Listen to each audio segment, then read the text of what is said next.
Oi, Fernando, tudo bem? Já vamos começar. Deixa o pessoal ir entrando aqui, a gente já começa esse papo super legal. Fala, Yara, já vamos começar, tá? Deixa só a galera ir entrando, a gente já começa esse papo com a Cherisse. O pessoal vai entrando aqui, a gente vai, daqui a pouco, já começa a conversar com ela, tá? Hello, Cherisse. Cherisse is on. Just a few minutes to start. I want to send this streaming for another drummers around the world. Just a few minutes, please.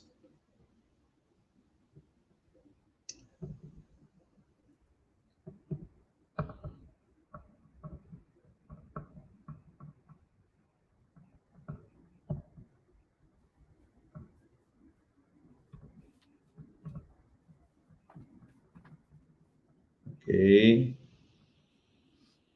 Ok.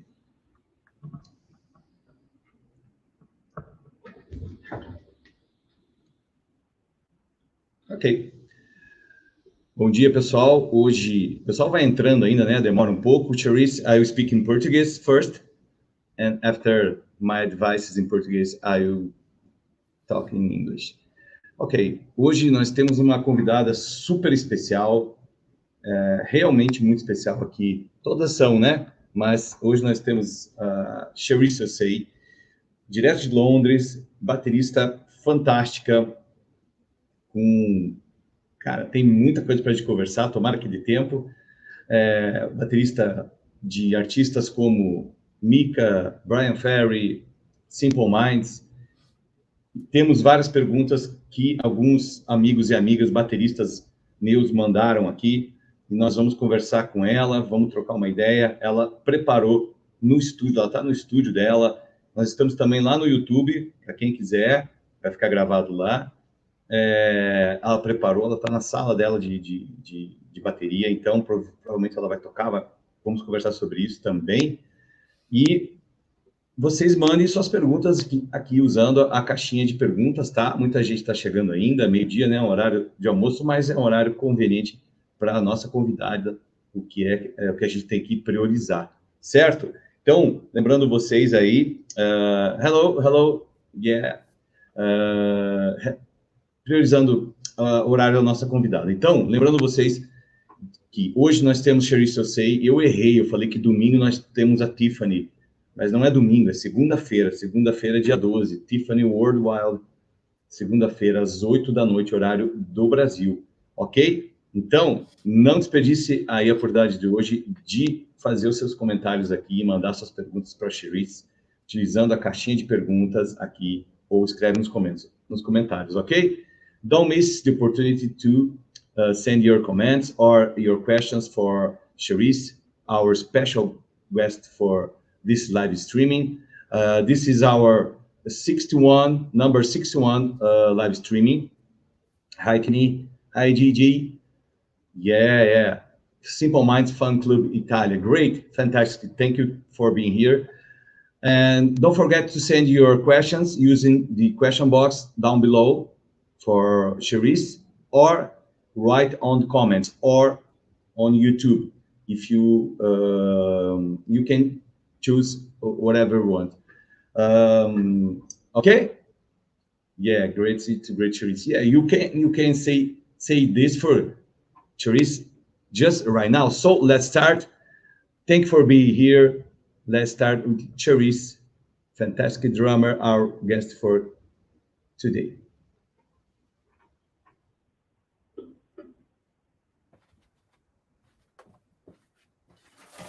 Hello.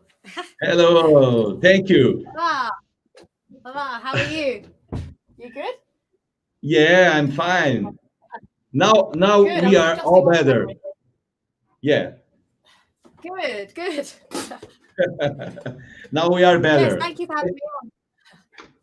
Our pleasure, our honor to be with you here. This is very special live streaming with you. I am a fan of your work.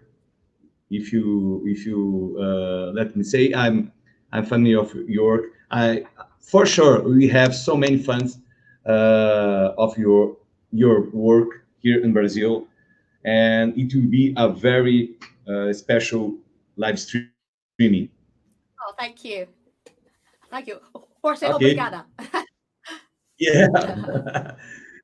Okay, let's start talking about your drum studio. Are you on your drum studio right now? Yes. So I'm currently in my home studio. It's in my back garden. I'm quite lucky. So yeah, I've got it's a fully soundproof room, and yeah, I've got my drums here, and I'm set up to record. I've got a desk and recording equipment, and yeah, like I teach from here. I make music in here. This is like basically my office and my life. So I spend a lot of hours in here.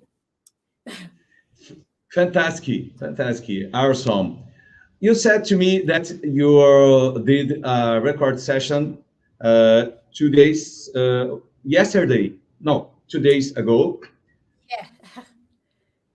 Yeah, so yes, Why? I did. I did. So I started doing these remote recording sessions now, where people send me their tracks and then I can record my drums to it. So yeah, I did a session with Lorne Balfe, who is a film composer. So yeah, I did some remote recording for him, which was really exciting. So that's a new project that will be out next year. So that's that was really interesting. I really like working with Lorne. I've worked with Lorne once before, and he's a brilliant composer. So it was a real pleasure to work with him. So yeah, I did that the other day, and then I've been busy teaching today, doing drum lessons. So yeah, I've just been keeping busy really.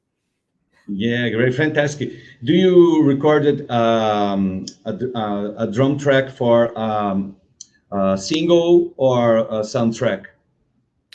I'm not actually sure. I think it's for a soundtrack. Yeah, for possibly for a film or TV. So yeah, it was a soundtrack for something.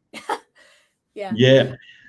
How do you do the concept for doing a record session like this? Because sometimes we receive just lyrics, sometimes receive just the bass line or bass line and piano. How do you prepare yourself to do a record session like this? Um, well, I treat it in the same way that I would any other recording session. I mean, I basically usually they send you a demo with the parts already mapped out. So this last thing I did, there was loads of horns and an orchestra. So they had already sort of, those parts were there. And then they also sent a guide drum track because they wanted, like a rough idea of what they were after, and a drum score as well. So I could see what they had, transcribed. And then I basically, I chart it out myself, so I write out the structure of the, of the piece or the song. And then take it from there. And then I just kind of play what happens, what happens naturally. I just play whatever, comes to me, but still keeping, their part that they obviously, like envisioned. So I just treat it the same as any other recording session that I've done, apart from you're sort of on your own. So it is a bit strange, doing a remote recording session because you're doing it completely on your own. Usually you're with the composer or you're with the artist, working with them to find what they want. So it's a different way of working for sure. So but I think I'm slowly getting used to it. So yeah. It's a little bit strange to record in a remote mode, like you said, because you are a drummer that um, often plays in huge arenas, correct? Yeah. And it's yeah, but it's a very strange time to just being playing in small rooms or just a studio or doing just some lessons. We miss the big shows, correct? Yes, I definitely miss playing live, and the big shows. I actually prefer smaller shows, actually, like the more intimate settings, because it's more intimate and you can see the people's faces, and I do probably prefer smaller venues. But playing an arena is such a rush. Seeing thousands of people out there. I mean, yeah, no, they're both great. I just love playing live, so I'm definitely missing it for sure. But I know that it will come back at some point, and our dates. We're supposed to be on tour right now, actually, in the States, but obviously for obvious COVID reasons, we're not. So yeah, the next lot of touring for Simple Minds will be, I think we start next August.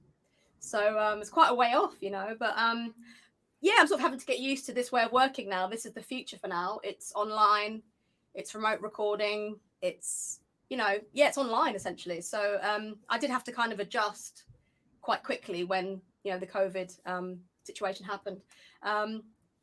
You know, but I'm just lucky that I can, you know, switch, I can adjust. I'm fortunate that I have my studio and I can still work, really. Great, great, great, fantastic. So I did a stream live with a drummer from Spain, Gloria Marel, and Gloria said Gloria plays in a huge arenas too in Europe, and Gloria said to me, like you, I prefer to play in small venues so I can see the people, I can feel the people, and etc. When you started with 11, correct? Yes, I started drumming at 11. Yeah. With 11, do you did you think about at that some point that you will play with huge bands like Simple Minds or Bryan Ferry when you started and play just in home and schools and etc.? No, no, I definitely didn't imagine that I'd be doing what I do now. Like if you told me when I was small, okay, you're going to be playing with, you know, Kelly Jones from the Stereophonics. If you told me that, if you'd have told me I'll be playing around the world, I wouldn't have believed you. I would have thought you were lying. You know, at that age, when I first started, all I knew was that I enjoyed it and I loved it. And I just wanted to do what I loved for a living. And that's all I ever wanted my dream was to make, you know, the drums, make a living out of the drums, make a career, make a job out of the drums. And that was all I hoped for. And I still do, you know, and that's, you know, I didn't imagine that I'd be touring the world and playing the places I've played and with such great bands. No, the answer is no, in short. So when you started, which was your first impression like being a woman playing drums? Because right now we have so many very good players around the world. I've been seeing so many drummers that I never know about it doing this live streaming. I am knowing, I'm meeting so many great drummers. So when you start to play drums, any people say to you, oh, why drums? Why not piano or guitar or just singing? Yeah, no, I had a lot of people say that to me. In fact, my dad, bless him, like he said, you know, when I first, you know, said I wanted drum lessons, he said, "What about something melodic? What about the piano?" I was like, "No, it's boring. Guitar, the flute." I said, "No, I want to hit things with sticks." But I was like, "Okay, if that's what you want to do, then we'll support it." But I did have a lot of people saying that to me. Why are you playing the drums? You know, and you're a girl. It's isn't it like a boy's instrument? And I just thought it was really strange. I just thought, you know, like it didn't ever occur to me, you know, that it was, you know, unusual or strange. I just saw myself as a drummer. I didn't think of myself as as a girl drummer, and I still don't. So it was just weird. Everybody else might have, you know, thought it was unusual, but I didn't. I never thought it was unusual. I thought it just made the most sense. It just made sense to me. Really, I was confused by other people saying that to me. But I did have quite a lot of that. But I just thought, no, they're just, you know, I just thought I'm going to do it because I love it, and I'm not letting anybody stop me doing what I like. You know, I love doing, sort of thing. So yeah.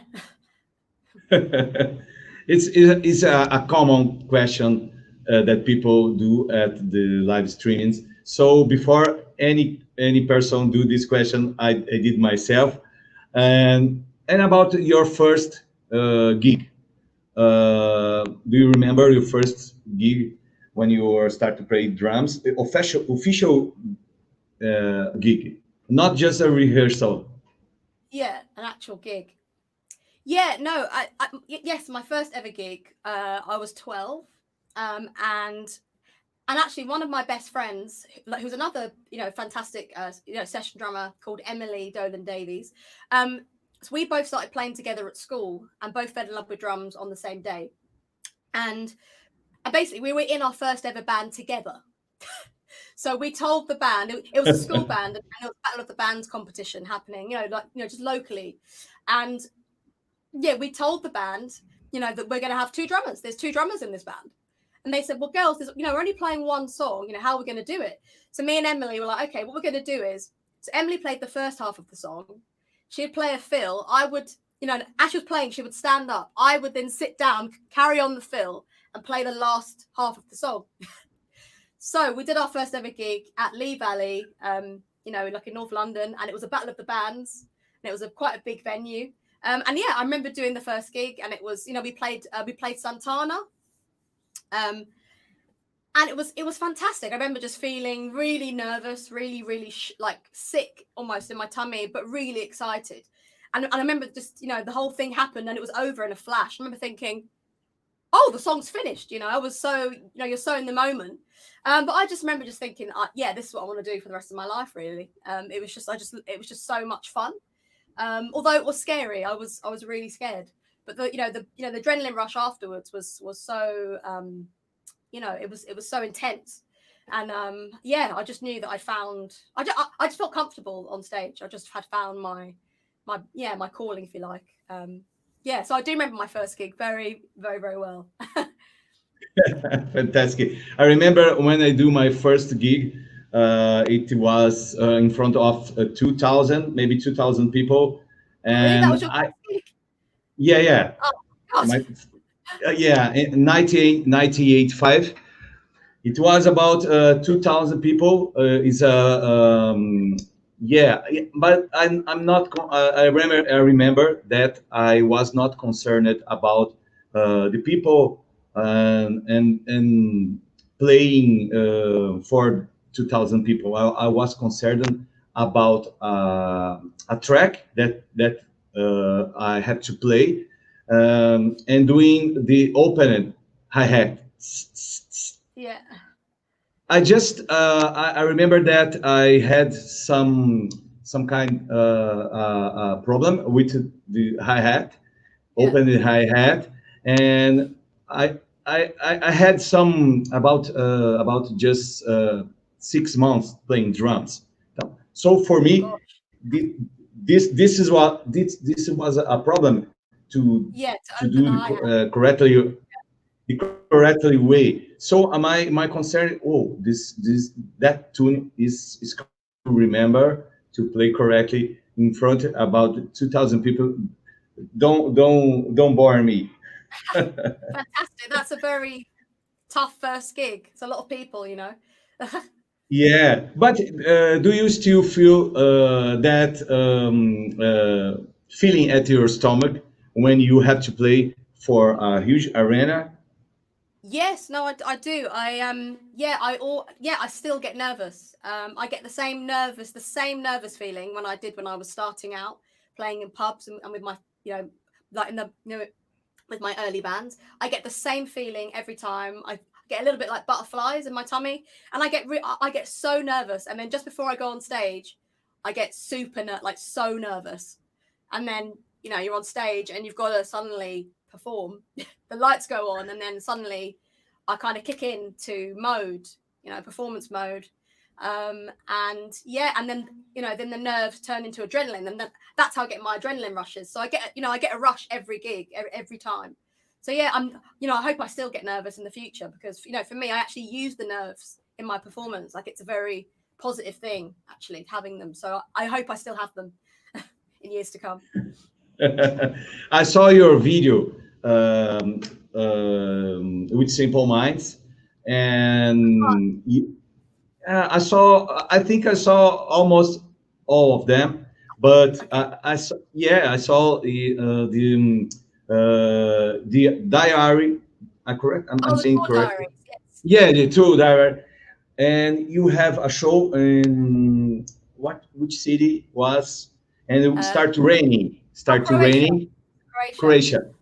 Yeah. And start raining, and you said, oh, maybe we don't have the show tonight. So what's the worst situation that you live it playing on with Simple Minds or Bryan Ferry or Mika doing this big shows? The worst situation that you have to pass. Well, I think actually that actually was the worst situation because that was an electrical storm where the entire stage was flooded. So that was very dangerous because obviously we've got loads of electrical equipment and they had to cover, I remember my drum tech and our techs had to come and sweep the water off the stage. That was probably one of the scariest, situations. The gig was on, the gig was off. The gig's off, everybody, the gig's off. Okay. No, the gig's on. We're like, okay, literally it happened, I think about like 5 or 6 times. And I thought, oh, the gig's not happening. I sat down and went, the gig's on, go on stage now. And we're like, what? So we like ran on. And that's one of the worst situations. Like, we're actually in a storm and playing, and the rain's coming in as we were playing. I just thought I could die at any moment because there's so much. We could all die. There's so much electrical equipment on stage. So that was pretty scary. I'd say that one was, that was pretty bad. But also, because it was really dark, it was outside. There were loads of insects. So as I was playing, all these insects were like flying at my head, all these moths. So I was playing, like trying to like hit away all these bugs flying, and one of them got stuck in my hair, and I was like, play. So it was, and I'm scared of insects, so it was horrendous. So that gig was just all scary. It was ridiculous. So yeah, that's probably the worst situation. So people, I recommend that you see the YouTube channel, Cherisse YouTube channel, of course. You can see all these adventures. Thank you. Yeah, it's on there. So I saw the videos and I like so much. It's very important to the fans today to have this kind of more contact with the artists. So doing this kind of videos, you can bring your fans or the Simple Mind fans closer to the band, to the drummer, to the artist. Yeah, no, definitely. Yeah, no, yeah. I think we've. The Simple Minds fans really enjoyed them, and I really enjoyed making them. And we made quite a few over the sort of 2018.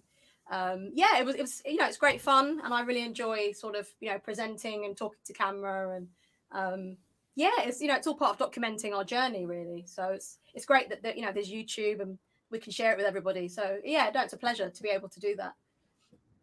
We have a question on the comments on the beginning of the streaming from the Simple Minds official fan club from Italy. And let me see, they are asking you about the next Simple Minds work. Simple Minds can we see next year? Cherisse, Zurich first, then Glasgow in August. Fantastic. Yeah. Brilliant. I mean, yes, we are working on an album, and so fingers crossed, we get it finished this year, and hopefully it'll be released next year. There's no release date, but hopefully, fingers crossed, it gets released next year. It's sounding brilliant. They've got some really great new songs that are really strong and very Simple Minds. It's been great. It's been great working with them on the album on drums. Watch this space. I haven't got any news really, just that hopefully it'll be out next year sometime. I hope so. I really hope so. I really hope that I can see you playing in Brazil. Simple Minds played in Brazil about maybe 9 years ago or 10 years ago. I'm not sure right now, but it was not you on the drums. It was Mel Gaynor at that time. Yes. Okay, we have another comment here. People, you can send your questions for Cherisse using the question toolbox down below, the box with the interrogation point. We have a comment here from Arnold. Karen Carpenter, first female drummer I was aware of. Pretty sure she won award for years best drummer in the 70s and the 70s. Do you know about?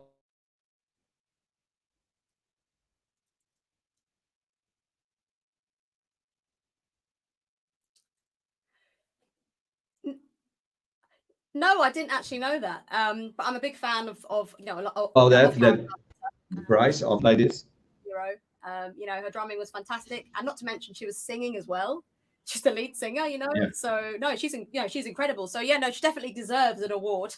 So I'm glad she got an award. But no, I wasn't aware that she won an award. But no, she's a real inspiration. You know, has always been an inspiration for sure. Yeah. Yeah, great. Arno is asking, will Simple Minds consider doing a lockdown live video like a streaming, playing a show? I'm actually not sure about that, but hopefully we will. I don't know. Yeah, I'll talk to Jim and Charlie. I'll have a word with them. I'll say, come on, boys, let's do a live stream. So yeah, watch the space. We'll see. But at the moment, there's no news of us doing a live stream. But yeah, as you know, the music industry changes and things change. So yeah, just keep your eyes, peeled and just watch this space. Fingers crossed. Yeah. I am. Me too. So we have a question here from Fernando. Fernando is a very friend of mine. Is Brazilian. You're a huge fan. Fernando knows everything about every drummer in the world. Here we go. Okay, so coming in. Oh yeah, I'd like to ask how she got. I'm a bit blind. Got the Simple Minds gig and what the best live show she played until now. Okay, that's a good question. Thank you for your question, Fernando. So I got the Simple Minds gig. The first thing I actually did with them was a recording. So I joined them on the acoustic album, and actually it was Bryan Ferry's producer, and friend of Bryan Ferry, that was friends with Jim and Charlie from Simple Minds. And they asked him and spoke to him about wanting a possible female percussionist. And he recommended me because with Bryan Ferry, I played percussion with him first, standing up playing percussion. Then later on with Bryan, I went, sitting down, and playing drums. So Simple Minds were looking for a standing up female percussionist who could possibly be a drummer as well. And he recommended me. And I got the call from their Simple Minds' producer to come and do the recording of the acoustic album, but this was on percussion. So yeah, that's how I first got the gig. I went into the studio with them in London in Sphere Studios, which has actually just been knocked down very sadly. It's a really really great recording studio. So yeah, we recorded the acoustic album together. We did 18 tracks, I believe, in like 4 or 5 days, and we got on like a house on fire. We just clicked. We got on musically. And that was it, really. Then they asked me to come on tour with them, to tour the acoustic album live. So I had to design a setup for them. So playing standing up, they wanted electronics. They wanted a bit of a drum kit as well. Some songs still required drums and percussion. So I made this crazy big setup. And yeah, went on tour with them. And then after that, I then progressed to being on drums with them, which is still, a complete honor. And to answer your second question, I think one of the best live gigs I've ever played would be headlining Glastonbury with Bryan Ferry. That was really special because that was the first time he'd ever played Glastonbury. And we were headlining the Westholt stage, and it was incredible. And actually, Bryan changed the set 5 minutes before the show. He changed the set completely. And we were like, what? It's like, yeah, we're changing the set. And he even put songs in there that we hadn't even played for a long time. And this is live on BBC. We were all very nervous. And the show just turned out amazingly. It just all fell together for some reason. And we all just it was just I don't know, it got dark, the lighting, the crowd. It was just a really special gig. Yeah, it will always stay with me, that gig. It was just the feeling of the energy of the crowd. And there was just, every song, the mood of the atmosphere of each song was captured perfectly. And sometimes you can't explain it. I have no idea why that night was so magical. It just was. So that's one of my favorite gigs. Great, great, great. So I want to take this clue and doing a question sent by a great Brazilian drummer, Vera Figueiredo. Do you know Vera Figueiredo? I don't actually know. No, I I will maybe send should. you. Yeah, no problem. I will send you a link Yeah, please. to for you know about Vera Figueiredo. Vera is one of the great Brazilian drummers, maybe around the world. Vera is very known here, a friend of mine, and she sent you a question Okay. about your drum kits. How do you choose the perfect gear for your gigs? You said right now that you play first percussion and drums, so drums and electronics. How do you choose your equipment for each gig? That is a very, very good question. And I guess this, like for each gig, I do the same thing. So basically, the drum kit that I use, I choose it, based on the music. So what does the music need? What sounds do I need to play? Like with Simple Minds, I'm playing a lot of electronics because a lot of their early stuff is alternative and electronics. There's a lot of drum samples. So I knew that I need to have more pads. And of course, it's Simple Minds. So there's a lot of big drum tom fills. So I need more toms. When I first joined Simple Minds, I just had 2 toms. I've now got 4 toms. I've got 2 floor toms, 10, 12, and 16, 18. So it's all based on the music and what the gig requires. And that's how I, design my setup for each gig. So it's the same concept, same principles for each gig. That's how I do it. It's just based on what the music requires, and that's what I'll do. But I try and make the drum kit as small as possible in saying that. But in saying that, with Simple Minds, I've got a massive spaceship. My kit for Simple Minds has only grown. So I added, I've got a gong drum, which is great. I used that on the acoustic tour and they loved it. And they said, Cherisse, can you play that for your main kit? Can you keep the gong drum? I was like, okay. So I kept, So, sometimes the artist might want certain elements, in your drum kit. So Simple Minds, the thing they definitely wanted was the gong drum, and lots of electronics, drum loops and samples. So I did a lot of that and I'm recreating the sounds from the albums. So I'm playing the sounds from the albums. I've actually got the samples and am triggering them live. So that's why I have a huge kit, which I think, you can see on my, on my website if you want to check it out. If you go to my website and go to kit, you'll see a picture, an aerial shot of my kit. But it's huge.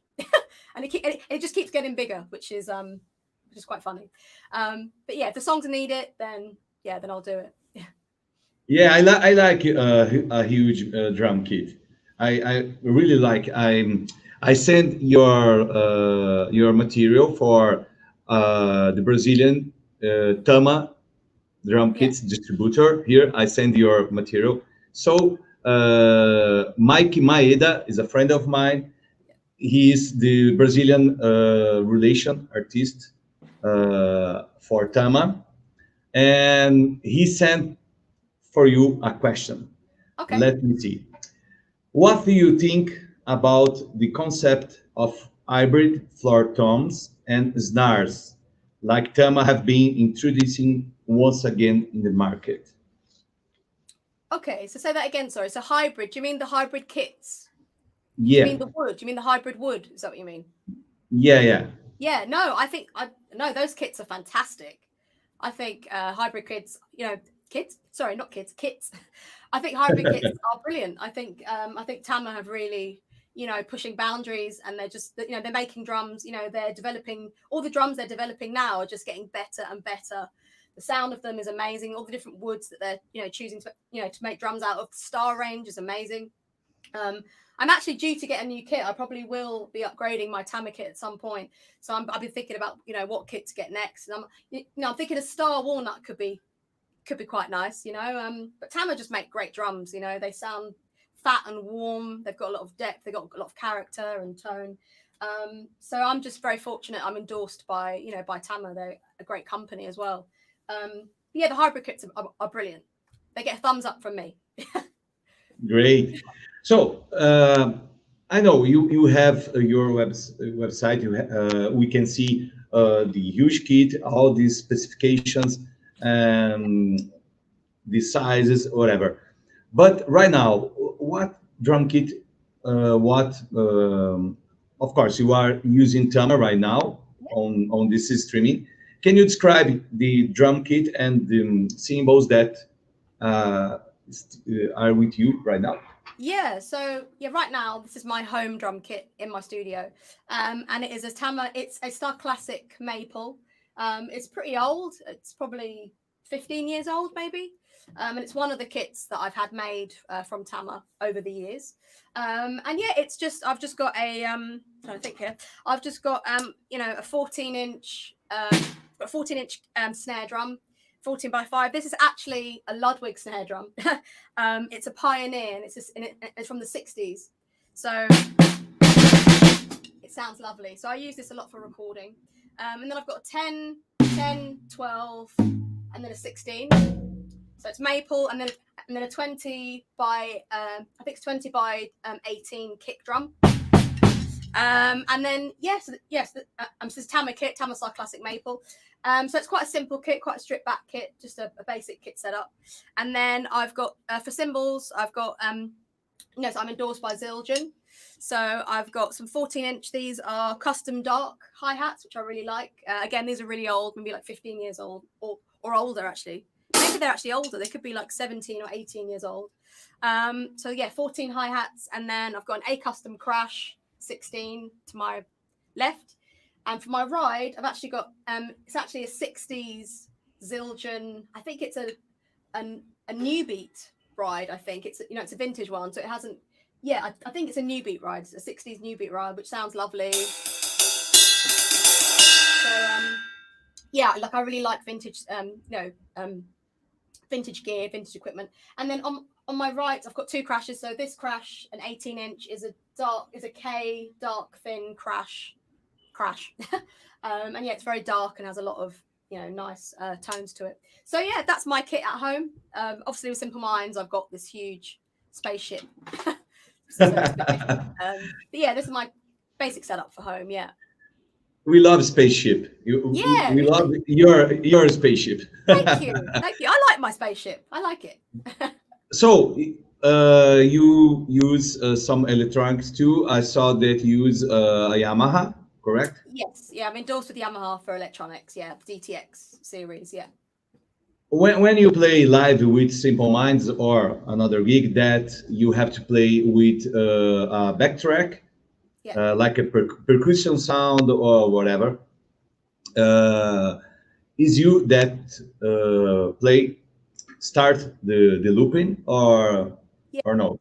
Yes, with Simple Minds, I've got a Yamaha DTX Multi 12, which is the multi pads, and that is actually a MIDI trigger that I use. I use it just for MIDI triggering for Ableton.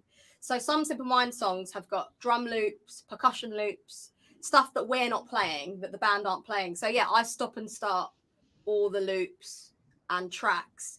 I mean, we're playing all the stuff live. The only stuff that's on track, as I said, like it might be like like effects or percussion loops or a weird synth part that the keyboard player, the keyboard player might already be playing all the as many keyboard parts as as she can, and that might need to go on track.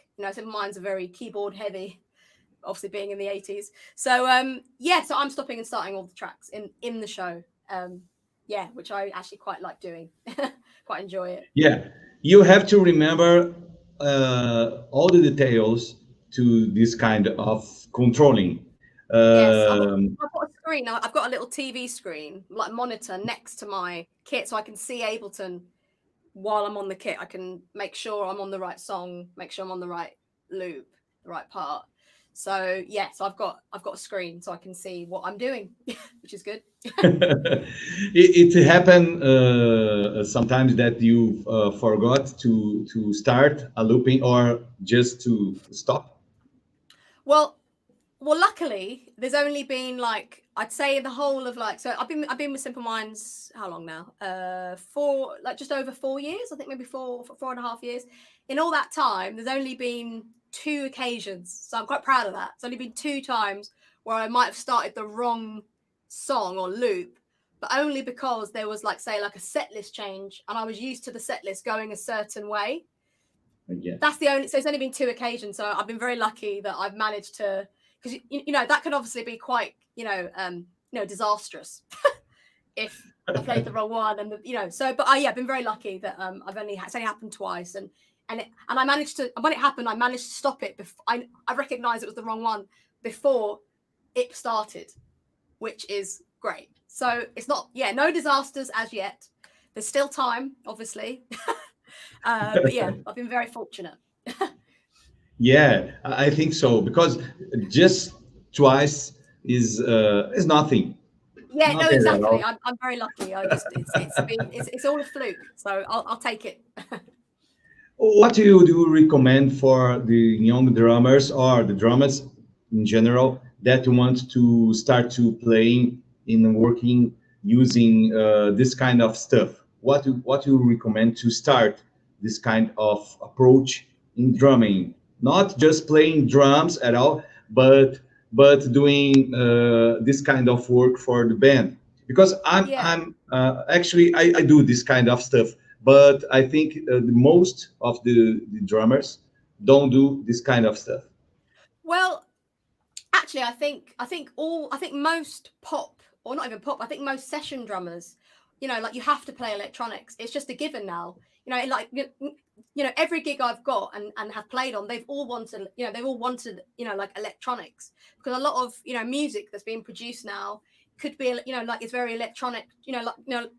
A lot of pop music, a lot of mainstream music has a lot of electronic drums. So you as a drummer have got to replicate that live, and the only way to do that is with electronics.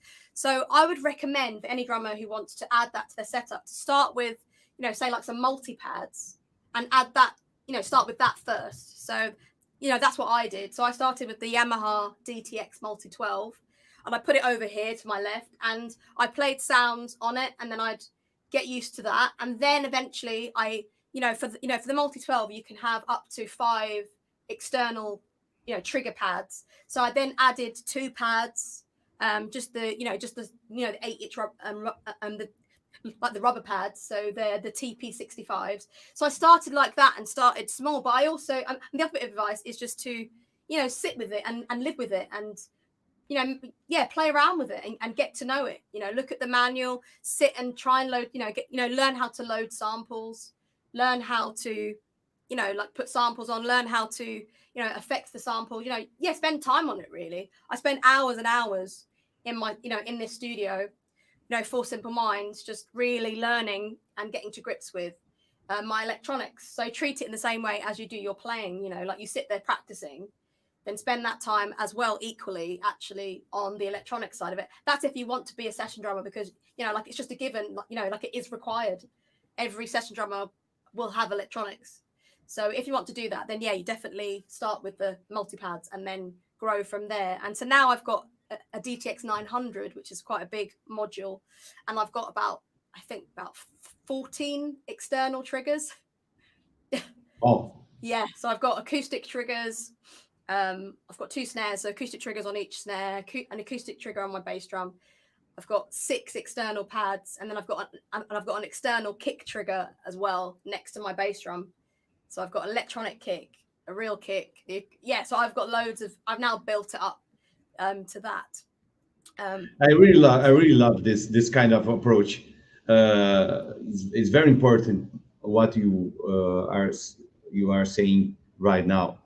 So you use do you use sounds, sampled sounds from the Simple Mind drum sounds before you to play live, or use your own sounds?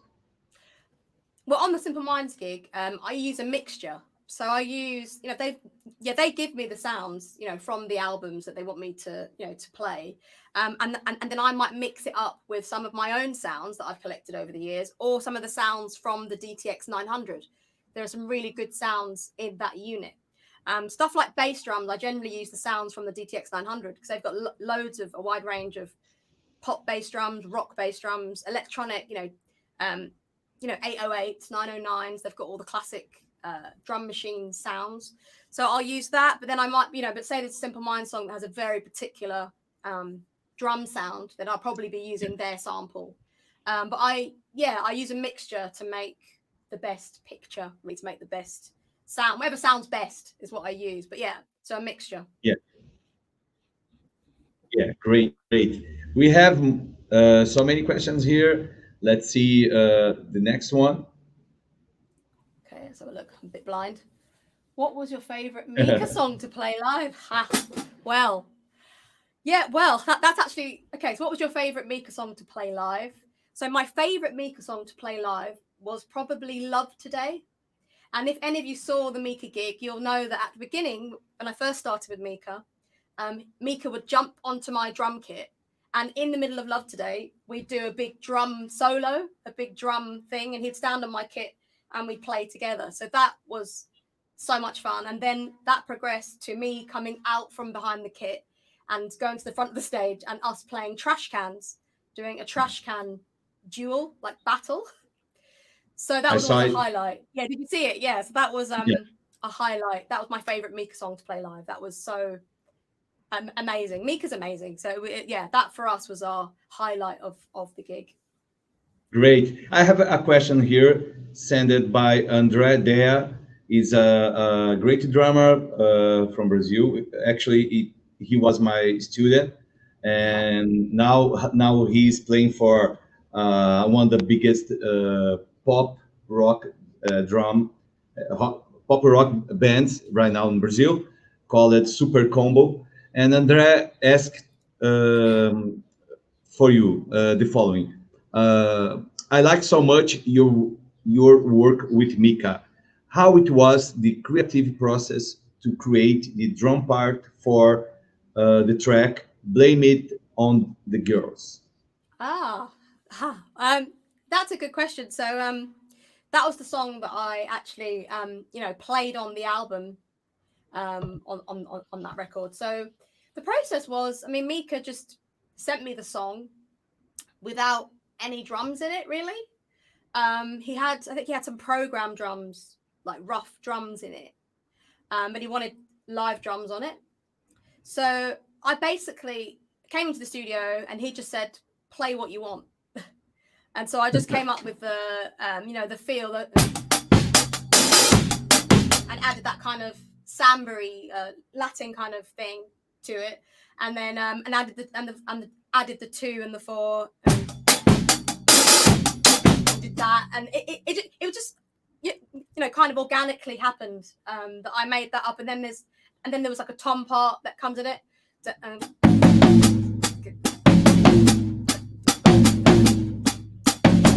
Because he wanted me to add something on the top, so I just came up with it naturally. I don't know how, it just made sense musically, and they kept the part and put it on the record. But it just happened. The process was that Mika had the song, played it to me, and I just played in the studio lots of different options, and then Mika picked what he wanted and put that on the record. Because I heard the song, and we can listen the drums.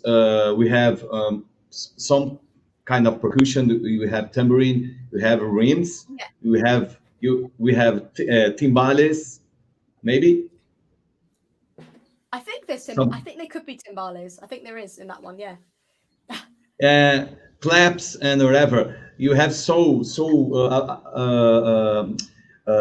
maybe 4 or 5 layers of percussion and drums. Yeah, there's a lot of percussion in that track. Yeah. We have another. Yeah, go on, sorry. Sorry. No, sorry. We have No, I was just going to say. Yeah, go on, sorry. Sorry. Go on. Now, sorry. Okay, we have another question here from Okay. Arnold. Any artist, dead or alive, you'd like to have played with? Well, that's an easy answer. There's two artists that I would have loved to have played with, who unfortunately are dead. So one of them is Jimi Hendrix, because it's Jimi Hendrix.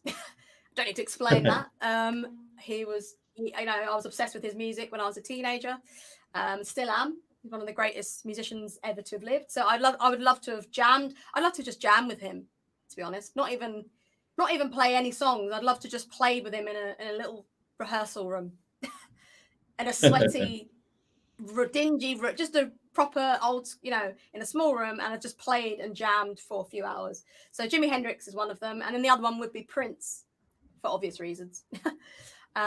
Prince, but yeah, the genius that he was, and obviously he had Sheila E.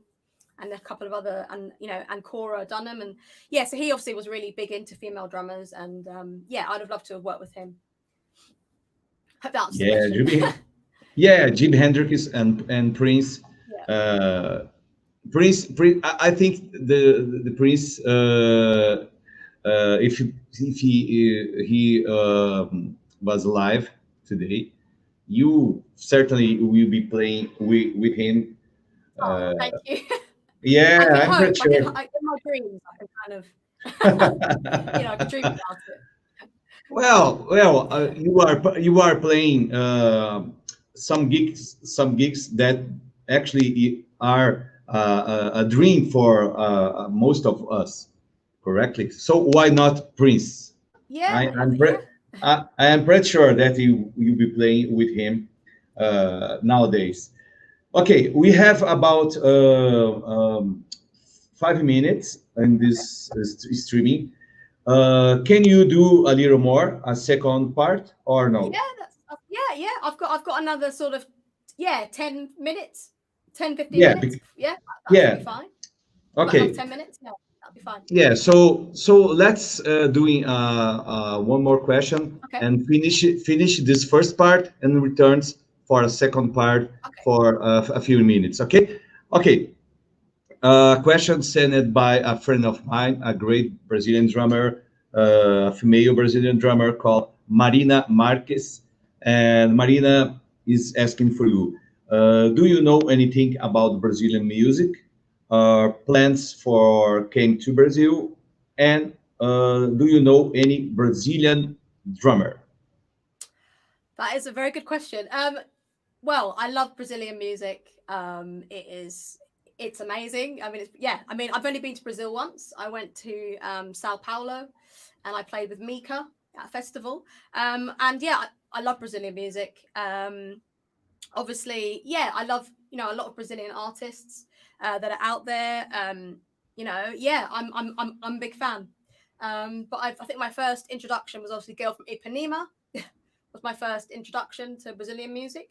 There's some fantastic Brazilian artists. Last year I spent some time in Lisbon, and I made friends with quite a lot of artists. And there's a lot of Brazilians in Lisbon who are playing a lot of Brazilian music. And there's one artist called Luis Gabriel, who I love, who is amazing.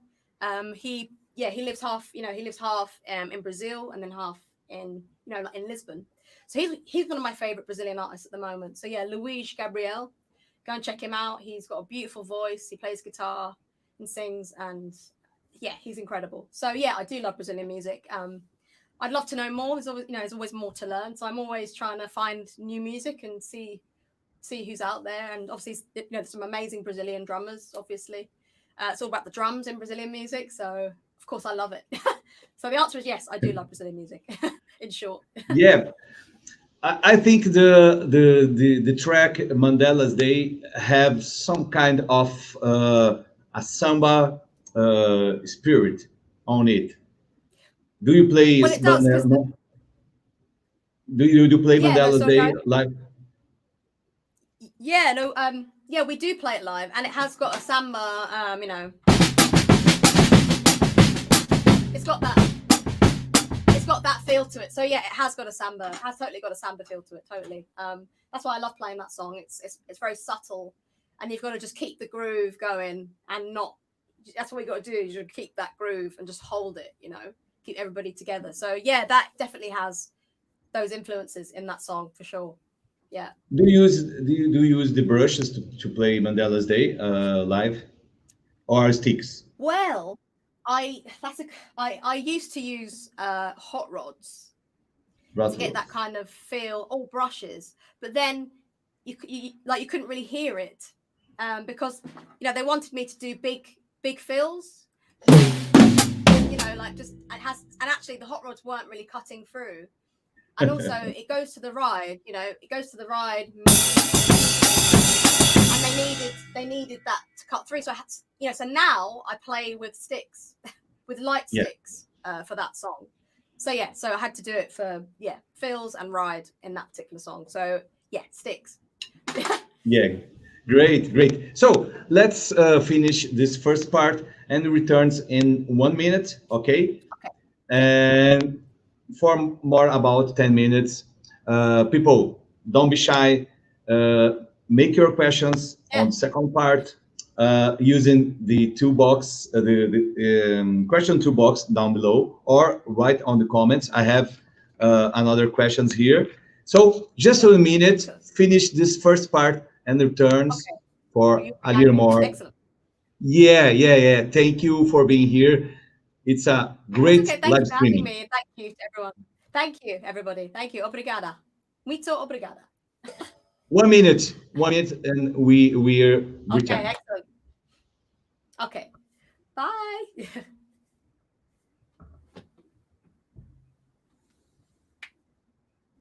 Oh God, I can hear myself. That's hilarious.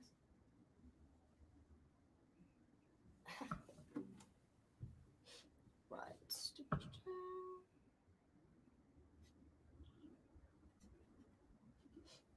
Hi, Joe.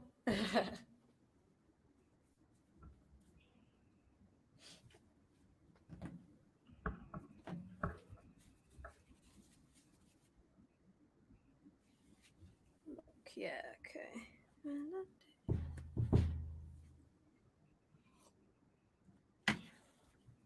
Let's check that.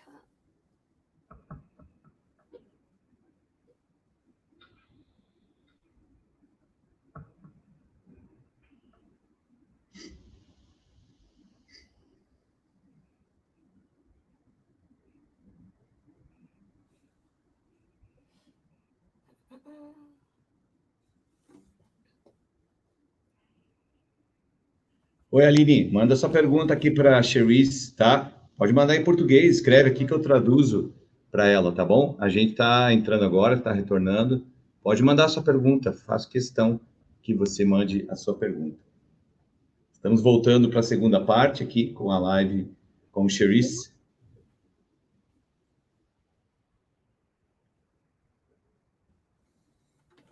Are you live, Joel? Yeah. Are you live? Are you? I I am can't live. join. Hold on. Yeah. Go ahead. I can't seem to join. Oh, there we go. There we go. Got it. Sometimes it's take a little bit of time to. Okay, let's go. Let's rock.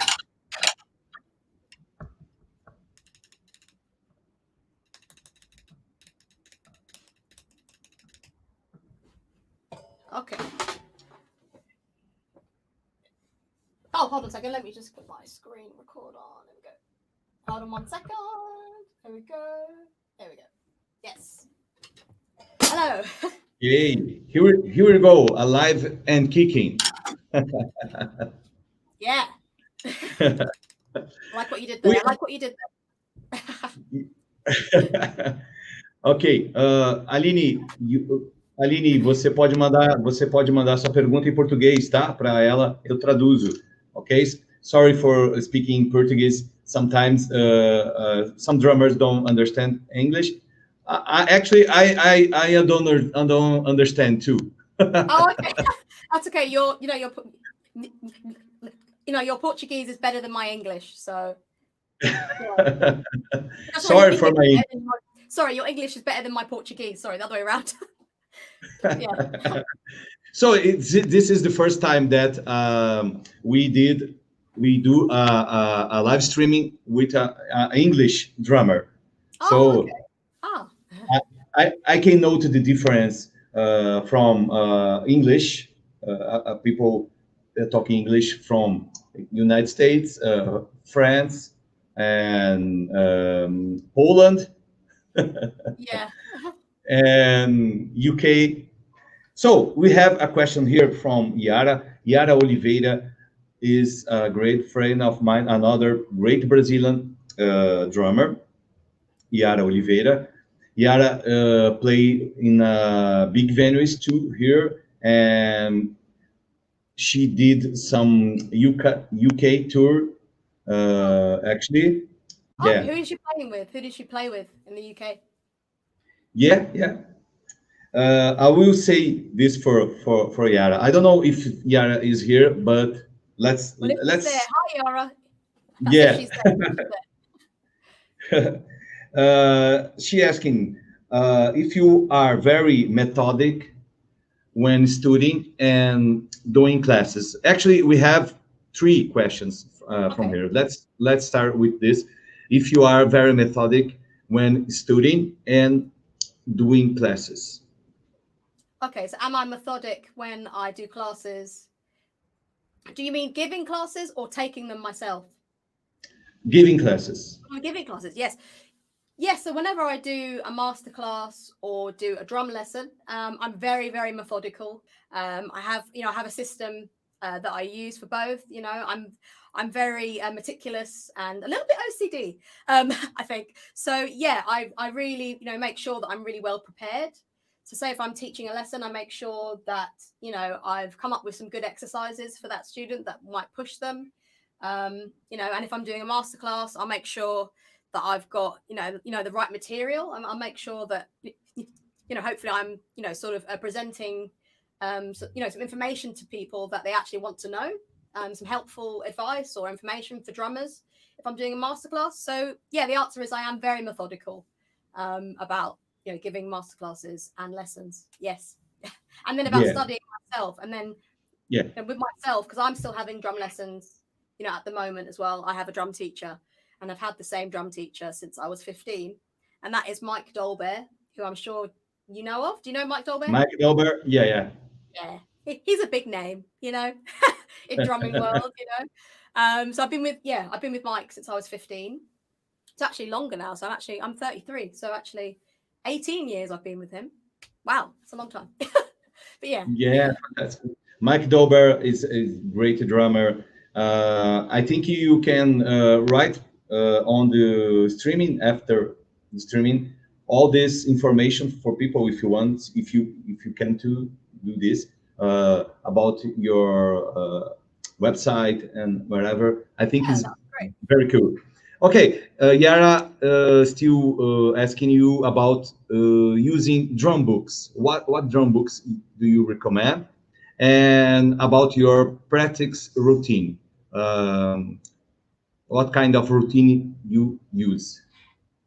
Okay, so drum book wise, I've obviously got Mike Dolbear. The Mike Dolbear drum book is fantastic. I've had that from years ago. That's a really helpful book. Every page is a different style, so that's a really good drum book. So it's Mike Dolbear, Rhythm and Fills.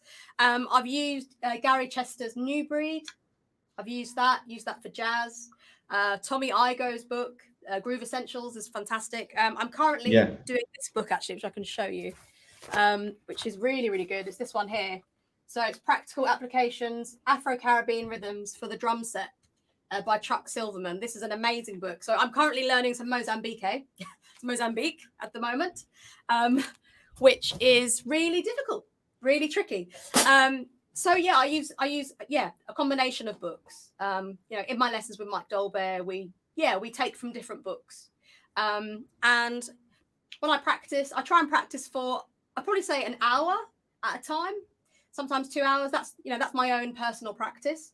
And what I do is I warm up for 5 or 10 minutes. So another book that I use is a book called Stick Control by George Stone. that 20, so stick control for the snare drummer. So I use that as my warm-ups, and I do 5 or 10 minutes warming up. Then I'll do 20 minutes working on an exercise, something Mike's given me, and then I'll do another 20 minutes, something else, and then I'll do 10, 15 minutes of just playing, for fun, just free playing or playing to my favorite songs. So I do an hour sort of like that, a structured hour when I practice. So I found that's a really good way to get something out of your practice, but still have fun with it. Because practicing can be really boring and quite hard, I don't really enjoy practicing that much, but I know that that's what you have to do to get better, Yeah. So that's what I do. That's what I do for my routine. Great. Chico Silverman passed away from maybe 3 years ago. Yes, he did. Yeah, three years. I met Chico Silverman, but not personally.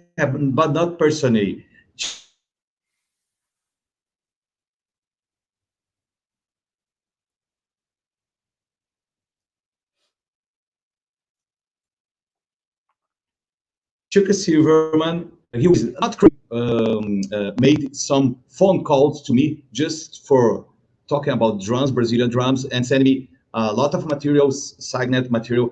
This is book and another VHS tapes. And he called me maybe twice to talk. He spent a lot of money just talking to me at the phone. Right. Not cell phone. We didn't have WhatsApp or Telegram. He called me. Yeah, phone card. Wow, he called you. No, I mean, I guess as you say, like, drummers are very eccentric characters. Yeah. We're kind of crazy sometimes, and we have that wildness about our character sometimes. I guess for the instrument we're playing.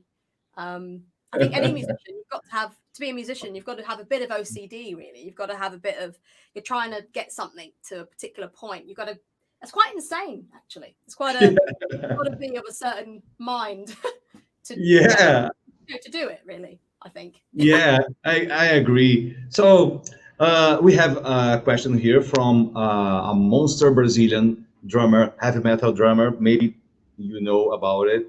Achilles Priester. Do you know Achilles? I've heard the name. Yeah, Achilles Priester is a very friend of mine. Achilles will be in my school next week for doing one-day classes, personal classes here. So Achilles is a very friend of mine, and he sent you a question. Okay. We all know that Cherisse makes a very beautiful style, a very well produced look. Plus, you really play drums. Okay, you have this kind of explanation in your website. You have a very good look and very good drumming. Period. It's for sure. But Achilles asking for you. Nowadays, we have so many drummers, especially female drummers, on the internet that have a very good look, but don't play so well. So, what kind of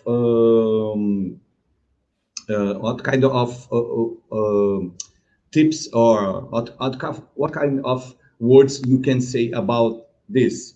Because sometimes people nowadays are doing so many videos, and looking for being good, looking very good production, but a little drumming. What kind of words you can say about this? Well, first of all, I'd say, you're only going to get a job if you can do the job, basically. If you can't play drums that well, you might get one gig, but to have a longevity, to have a long lasting career, you've got to be able to play, otherwise you won't get the call back. You won't get the call. And I've always, my drum teacher, Mike Dolware, has always said to me, you are a girl and you are going to get, you are going to walk into a room and people will go, oh, can she play? Because, because you're a girl, people might treat you differently, but, let your playing do the talking. just be really, just be really, really good at what you do. Really improve, really, really learn your craft. And that's how you'll have a career. That's how any drummer has a career, or any musician. If you're not going to get the job if you can't, if you can't do the job. So yeah, I've always just made sure that that I'm good, and that I've worked hard. I've spent hours. I used to practice, 6, 7, 8 hours a day. I practiced. I did, like in my early years, I wasn't going out with my friends partying. I was in my studio. I was practicing paradiddles for, I really put the work in. And my drum teacher said, if you want to be a drummer, if you want to be a session drummer, be good at what you do.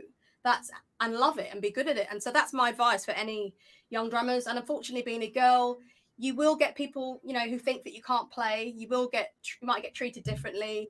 There are misconceptions about,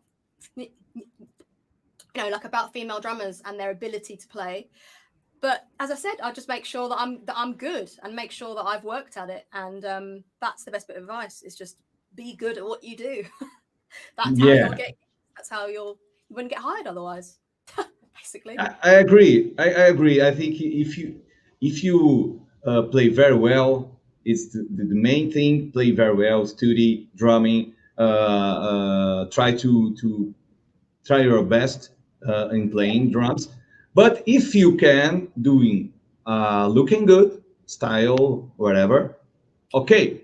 Exactly. So basically, yeah, if you can have both things, that's fantastic. Like with me, I knew that being a girl would be, a sort of, like a selling point, if you like, for myself. So I made sure that I had a good image. I made sure that I had the hair, I actually thought about my image a lot, because I knew that the music industry, unfortunately or fortunately, a lot of it is based on image. I got my first gig, proper paid professional gig when I was 17 in a girl band called the Faders. The main reason I got the gig was because I looked the right image for what they wanted.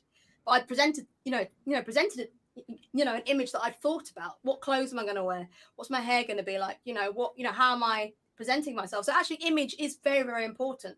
But then so is the playing. And if you can do both, then that's how you'll get work, essentially. Yeah, this is how I think as a producer. Girls on Drums Festival. It's the major Latin America drums festival. Actually, you don't know about it, but I will tell you. Girls on Drums Festival is the most. We've been doing this for a long time, since 2010. It's most. I don't know how to say this. We don't have drum festivals like this here in Brazil, with so many issues. I don't know how to say in English. The most. Yeah, sorry, my phone. Sorry about that. My phone was dying there. Okay. Let's have a look. Something goes wrong here. Oh, there we go. Okay, back now. we are back. Oh. Yeah. As a producer, I have to do a little job with the drummers, the guests, the artists, to produce. I was going to say, can we hold on for 1 second? I'm going to put my headphones back in. Okay. Sorry, my headphones are connected. 1 second. Let me just do that. 1 second. Bluetooth. Yeah. Connected. Okay, let's see if that's connected. Should be. Yeah, there we go. Back to Instagram. There we go. There we go. Back now. Sorry. My phone's got, I think it's going to die soon. But yeah, we've got probably another 5 minutes, I reckon. Yeah, 5 minutes. Okay. So as I was saying, as a producer, I have to do a little work with the artist sometimes, to doing a better image, a better looking for the material for the festivals, because sometimes the drummer forget this kind of thing to do. It's very important to play all right. To play at festival, you have to play. Don't is not only be a woman playing drums. You have to really play. And if you can, please look very well. It's very important to share your friends with. Sometimes the drummers, after playing at the festival, the drummers signed endorsement contracts with Vickford and Pearl and whatever. So it's very important. It's very important to take care of your look. Okay, Yeah, we definitely. have you have a question here. It's in Portuguese, but I will translate for you. Okay, thank you. Okay, it's from Aline de Souza, a very good drummer, a really sweet person. We did a stream live 4 days ago. It was awesome, awesome. Um, she asking you about what, which kind of exercise do you do for be more resistant and to play like in a tour, for example. Yeah. What which kind of exercise? So, yeah, so for a tour, I do a lot of extra exercises. Obviously, I warm up on a pad before I play a show, but I do a lot of stretching. So after a show, I do a lot of wrist stretching. Yeah, I do like about 15 minutes of just stretching, some yoga, and then I run. Yes, on tour, I generally run to try and keep fit.